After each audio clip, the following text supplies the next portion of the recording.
Richard Gutierrez umamin na sa totoong namamagitan sa kanila ni Barbie Imperial.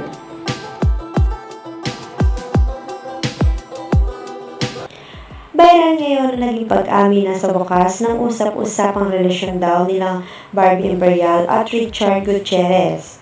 Matapos ang balitang hiwalay na sila ng dating asawa ni si Sara Labati. Naging naman kasi ng usap-usapan ng larawan nila Richard Gutierrez at Barbie Imperial na magkasama sa isang bar sa Alabang at sweet together pa ang mga ito.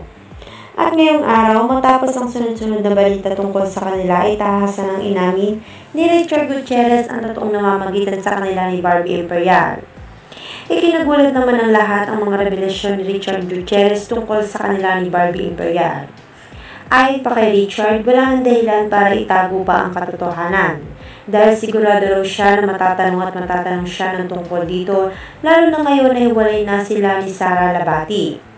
Nabuo raw ang pagtitinginan nila ni Barbie sa mga panahon na nagkakalabuan na sila ni Sara. Aminado raw siya na si Barbie ang dumamay sa kanya sa panahon na daw siya. Gusto niya nang makakausap. Si Barbie rin daw ang dahilan at nagturo sa kanya na muling bumangon dahil lahat ay may dahilan. Hindi pa katapusan para sumuko. Si Barbie rin daw ang naging dahilan sa muli niyang pangiti. Dagdag pa ni Richard, hindi naman daw nawala ang pagiging ama niya sa mga anak nila ni Sara. Patuloy pa rin niya daw itong susuportahan.